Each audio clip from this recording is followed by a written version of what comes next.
The air was thick with the distant rumble of engines, the low growl echoing off the empty streets.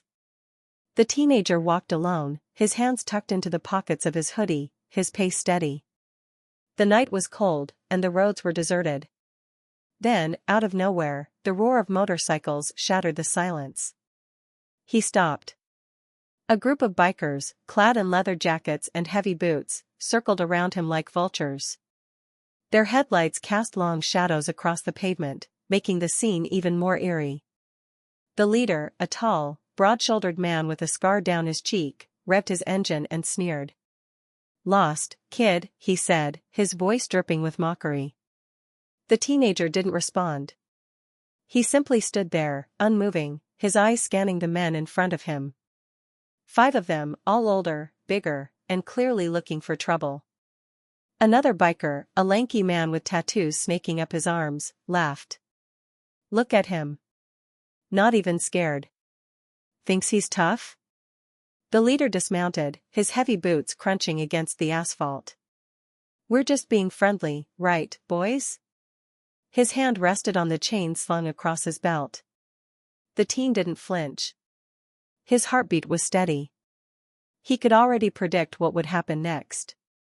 The same routine, mockery, intimidation, and then the inevitable attempt to take his wallet, his phone, or worse. The leader took a step closer. "How about you hand over whatever's in those pockets, huh? Don't make this harder than it needs to be." Still, the teen didn't move. His fingers twitched slightly, an instinctive reaction. His body, trained for moments like this, was already calculating distances, angles, and openings. The gang mistook his silence for fear. "Maybe he's deaf," another biker joked, stepping behind him to cut off any escape route. The leader reached forward, grabbing the teen's hoodie. "I said." In the blink of an eye, everything changed. A sharp movement, so fast it was barely visible, dislodged the leader's grip. Before anyone could react, the teenager stepped to the side, twisting the biker's wrist at an unnatural angle. The man let out a grunt of pain, his balance thrown off completely. The teen took one step back, his hands still empty, his posture still relaxed. But now, the bikers weren't laughing. The leader stumbled but quickly regained his footing. His face darkened with anger. "Oh, you just made a mistake, kid." The rest of the gang tensed. The air shifted. What they had assumed would be an easy target had just become something else entirely. And for the first time that night, the bikers felt something unexpected. Doubt.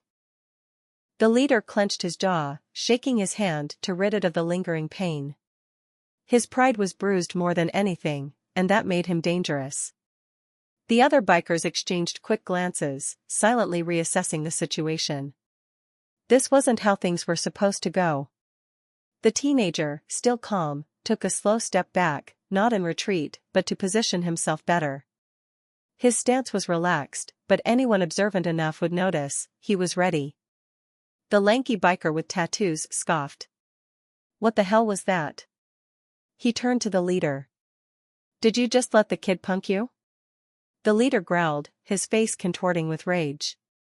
He wasn't about to be embarrassed in front of his crew by some quiet kid in a hoodie. "Shut up," he snapped, then pointed at the teen. "You got one warning. Hand over your stuff, or we'll take it the hard way." The teenager didn't move. His expression remained unreadable, which only made the gang more agitated. He could feel it now, the shift. They weren't just looking at him like a target anymore. They were trying to understand him. But understanding wouldn't come in time. The leader lunged, throwing a wild punch. But the teenager moved, fluidly, effortlessly. He leaned to the side, letting the strike pass by inches. In the same motion, he stepped forward and drove his palm into the leader's chest. It wasn't a full strike, but the force behind it was enough to send the man stumbling back, coughing from the impact. The rest of the gang erupted into motion. The lanky biker swung a heavy chain, aiming to wrap it around the teen's arm. But before he could complete the motion, the teenager ducked, spun low, and kicked his legs out from under him. The biker landed hard on the asphalt, groaning as pain shot up his back. Another one rushed in, aiming to grab him from behind. The teen twisted sharply, using the attacker's own momentum against him, flipping him over his shoulder. The biker hit the ground with a thud, air knocked from his lungs. The gang was starting to panic. They had numbers. They had size. But none of it mattered against someone who knew exactly how to control the fight. The teenager stepped back into position, exhaling slowly, his breath visible in the cold air. He hadn't thrown a single unnecessary strike. Every movement had been calculated, controlled.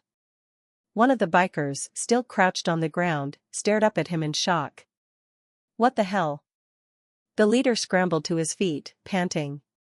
His face was red with anger and humiliation. He'd never been overpowered like this before, especially not by someone so young. "Who the hell are you?" he spat, wiping blood from the corner of his mouth. The teenager didn't answer. He didn't need to.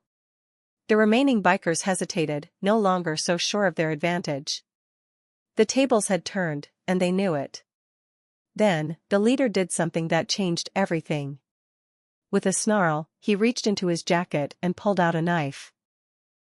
The steel gleamed under the streetlights, and for the first time, the situation became truly dangerous.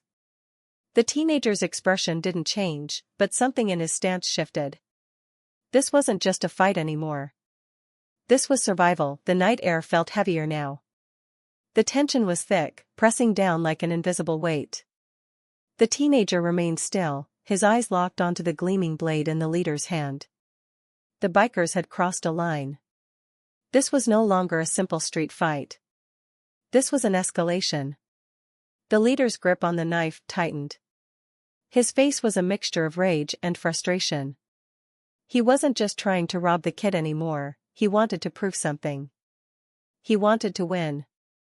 The gang, still recovering from their failed assault, stood frozen, unsure if they should step in or let their leader handle it. But one thing was clear, this wasn't just about the wallet or the phone anymore. The leader took a slow step forward, twirling the knife in his fingers. "You're not so tough now, are you?" he sneered. Still, the teenager said nothing. Instead, he shifted his footing just slightly. It was subtle, but the leader didn't notice. The biker lunged.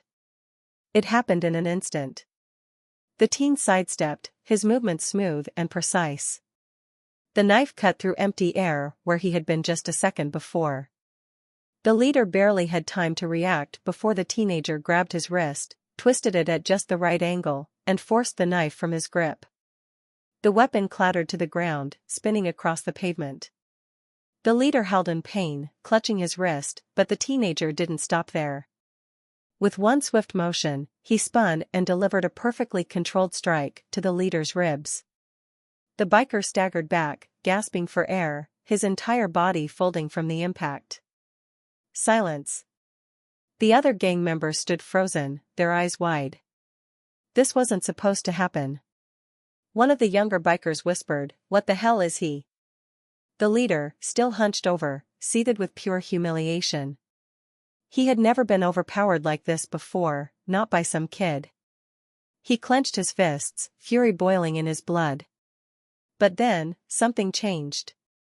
The roar of another engine echoed down the street. A new motorcycle pulled up, its headlights cutting through the darkness. The engine growled low as the bike came to a slow stop. The bikers turned, their tough exteriors suddenly wavering. Then, the rider stepped off. A towering figure removed his helmet, revealing a rugged, scarred face. The kind of face that had seen more fights than anyone could count. His presence alone sent an unspoken wave of fear through the gang. The teenager exhaled slowly, his expression unreadable. He knew this man. And judging by the look on the gang's faces, so did they. The leader, still clutching his ribs, suddenly looked more afraid than angry. "Boss," one of the bikers muttered. The older man said nothing at first. He simply studied the scene, the knife on the ground, the biker standing in uncertainty, and the teenager standing tall, unshaken. Then, he turned his gaze directly to the teen. His eyes narrowed. I never thought I'd see you again. The leader's head snapped up. His breath caught in his throat. Again? The bikers, one by one, looked at the teenager with renewed confusion. Who was he? And why did their boss know him? A heavy silence fell over the street as the older man took slow, deliberate steps forward. The bikers, usually so full of arrogance, now stood stiff, their confidence draining. None of them dared speak. Even the leader, still clutching his ribs from the fight, looked shaken. The teenager remained still, his expression calm but guarded. He had known this moment would come eventually. The older man stopped just a few feet away, his sharp gaze never leaving the teen. His face was weathered, scarred by time and experience. A man who had lived through things others could barely imagine. And he knew. I never thought I'd see you again, the man repeated, his voice deep and firm. The leader of the bikers swallowed hard. Boss, you know this kid? The older man ignored him. His attention remained fixed on the teenager, as if searching for something. For a long moment, neither of them spoke. Then, the older man exhaled through his nose. I taught you better than this. The gang stiffened. The revelation hit them like a punch. Taught? Their boss, the man they all feared, respected, and followed, had trained this kid? The leader's mouth went dry. He had spent years trying to earn this man's approval. He had fought, stolen, and done whatever was necessary to prove himself worthy in the gang's hierarchy. And now, some random kid, a teenager, had just humiliated him in front of everyone. It wasn't just embarrassing. It was unacceptable. The teenager, however, remained unfazed. His expression unreadable. I didn't start this fight, he said simply. The older man studied him for a long moment before nodding slightly. No. But you finished it. A smirk tugged at the corner of his mouth. The leader, still furious, stepped forward despite the pain in his ribs. Boss, what is going on here? Who is this kid? The older man turned his head slightly. Someone you should have thought twice about messing with. The leader's fists clenched. He felt his credibility slipping through his fingers. He had built his reputation on strength, on dominance. And now? He had been humiliated. In front of his own gang. In front of the one man he wanted to impress the most. No. He couldn't let this stand. Gritting his teeth, he straightened. I don't care who he is. He disrespected me. His eyes flickered to the knife still lying on the ground. He reached for it. In a flash, the teenager moved. Faster than anyone could react, he closed the distance and stepped on the knife, pressing it into the pavement. His foot twisted slightly, making it impossible to grab. The leader froze. The teenager looked up, his eyes dark and steady. Walk away. It wasn't a plea. It wasn't a threat. It was a warning. The bikers watched in stunned silence. The older man crossed his arms, his expression unreadable. He wasn't intervening. He was letting this play out. The leader's breath was ragged. His pride screamed at him to fight. But his body, the aching pain in his ribs, the memory of how effortlessly the teenager had dismantled them, told him the truth. He couldn't win. Not against him. His fists trembled at his sides. Every instinct told him to do something, anything, to take back control. But he had already lost it. The leader's chest rose and fell as he fought against himself. Then, finally, he let out a sharp breath and took a step back. Without another word, he turned and stalked toward his bike. One by one, the other bikers followed, keeping their heads down. The teenager watched as they rode off into the night, their engines fading into the distance. Only he and the older man remained. For the first time, the teenager allowed his muscles to relax. The older man smirked. Still sharp. The teen looked up at him. You knew they were here. A small nod. I knew they'd pick the wrong fight eventually. Didn't think it would be with you. The teenager exhaled. And what now? The older man studied him for a moment, then turned, walking toward his bike. You've got a choice, he said over his shoulder. Leave this life behind. Or step into something bigger. The teenager didn't respond. He just watched as the man started his bike, revved the engine, and rode off into the night. The wind blew through the empty street, carrying a question that lingered long after he was gone. What would the teenager choose? The street was silent again. The only sound was the distant hum of engines fading into the night. The teenager stood there, unmoving, his foot still pressing against the knife left behind. The older man's words lingered in his mind. Leave this life behind. Or step into something bigger. It wasn't the first time he had been given a choice like this. But something about this moment felt different. The cold breeze swept through the street, carrying the distant echoes of the confrontation. He looked down at the knife, the weapon that was supposed to end him but never even came close. He nudged it aside with his foot, uninterested in what it represented. He had never needed weapons. He had never needed anything but discipline, control, and the knowledge passed down to him by someone he once trusted. But trust was dangerous. He knew that better than anyone. Taking a slow breath, he turned away from the scene and walked toward the dimly lit alley that led to the main road. He needed to think. But just as he reached the corner, a sound made him pause. Footsteps. Heavy, deliberate. He turned sharply, his instincts flaring. A man stood in the shadows. Not one of the bikers. Not the older man. Someone else entirely. The teenager didn't react outwardly, but his mind was already racing. Who was he? And how long had he been watching? The figure stepped forward just enough for the dim streetlight to reveal his face.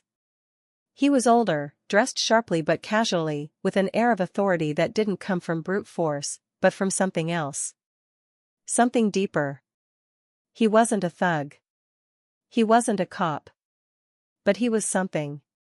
The man tilted his head slightly, studying him like one might study a rare specimen in a glass case. Impressive, he finally said.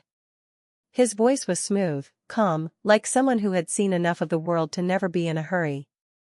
The teenager said nothing. He simply waited. The man chuckled. You don't waste words. I respect that. He took another step forward, careful, measured. I was watching. You handled that well. Controlled. Precise. You didn't fight out of anger. You fought out of necessity. Still, the teenager didn't respond. Because now he understood. This man wasn't just here by coincidence. He had been looking for him. The man's gaze sharpened slightly, as if sensing the shift in his thoughts. You're trained. Not just in fighting, but in restraint. That's rare. And it means someone taught you well. He let the words hang for a moment before adding, you don't belong in the shadows. You belong in something bigger. The teenager's jaw tightened slightly. That was twice in one night someone had said those words to him. Leave this life behind. Or step into something bigger. But bigger didn't always mean better. And he had spent too much of his life learning that the hard way. The man watched him closely, then smirked as if he already knew the thoughts running through his head. You don't have to answer now, he said, slipping his hands into his pockets. But I'll be around. And when you're ready, really ready, you'll know where to find me. With that, he turned and walked away, disappearing into the night as quickly as he had come. The teenager remained standing there for a long moment, his mind racing. He had never wanted to be noticed. But now, it seemed, he had been. And the real question wasn't whether he could walk away. It was whether he really wanted to. The teenager walked away from the street, his mind still replaying the events of the night. The fight, the older man's warning, and now this, some stranger watching from the shadows, offering him something vague yet unmistakably important. You don't belong in the shadows. You belong in something bigger.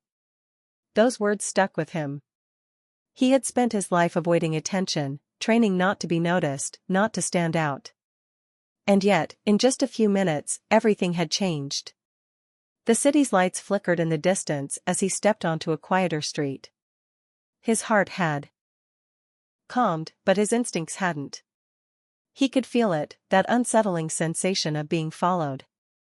He turned a corner and stopped. "Come out," he said flatly. Silence. For a second, it seemed as if maybe he had imagined it. Then, movement. From the darkness, a figure emerged. But it wasn't the man from earlier. It was someone else. The leader of the biker gang. Bruised, but not broken. His face was twisted with resentment, his breath heavy. And he wasn't alone. 2 more bikers stepped out behind him, their eyes filled with something dangerous. Not confidence. Not bravado. Desperation. "You think you can humiliate me and just walk away?" the leader growled. The teenager didn't respond. He simply observed. The leader's body language was different now. This wasn't about intimidation. It wasn't even about winning anymore. It was about saving face. And that made him more dangerous than before. The teenager took a slow breath. "You should walk away."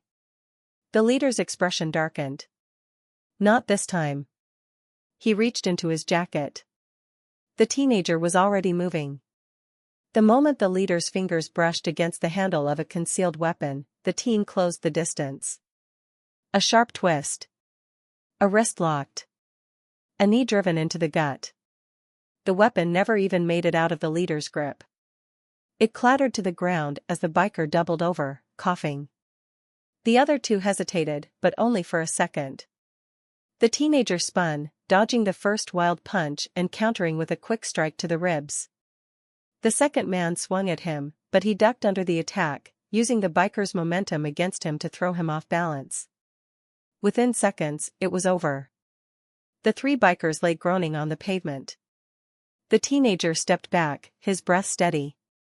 "You lost once," he said, his voice calm. "You lost again. How many times do you need to learn the same lesson?" The leader coughed, struggling to sit up.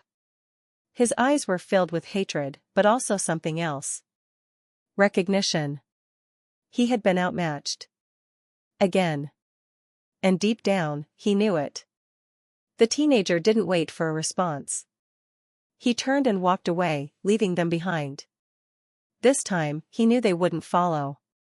As he walked, the city stretched out before him, vast, endless, and full of choices. And he was starting to realize something. The life he had been trying to run from? It wasn't letting him go. Maybe, just maybe.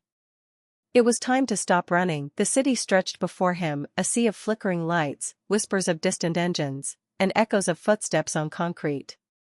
The teenager walked, not with uncertainty, but with a newfound sense of direction. Tonight had been a test, not just of skill, but of choice. He had spent years avoiding conflict, staying in the shadows, keeping his past locked away. But the world had a way of pulling him back in, forcing him to face the truth. He wasn't invisible anymore. And he wasn't meant to be. As he neared the quieter streets leading to his apartment, his mind replayed the events of the night. The gang, the older man, the stranger in the suit. 3 different forces, all colliding in a single moment. And yet, the real battle had never been with them. It had been within himself. He stopped at the entrance to his building, hands in his pockets, his breath slow and steady. He could walk away. Pretend none of this happened. Ignore the warning from the older man. Ignore the offer from the stranger. But deep down, he already knew the truth. He had spent too long running from what he was capable of. Too long hiding his skills, his discipline, his instincts. And tonight had proven something he had tried to deny for so long. The world wasn't going to let him hide. Not anymore. A sudden vibration in his pocket pulled him from his thoughts. He pulled out his phone. A message. Unknown number. Not bad. You didn't just survive tonight, you owned it. If you're ready for more than just running, let's talk. No pressure. But you know where to find me. The teenager stared at the screen, his expression unreadable. A choice. Leave everything behind and continue drifting through life, avoiding trouble, avoiding purpose. Or step into something bigger. He exhaled, the weight of the night settling over him one last time. Then, slowly, deliberately, he typed a response. I'm listening. He hit send. And just like that, his life changed forever. Life lesson: running from who you are doesn't make you free. True freedom comes when you embrace your strengths, face your fears, and step into the person you were meant to be. As the city hummed around him, the teenager turned and walked into the unknown. Not as a victim. Not as a shadow. But as something more.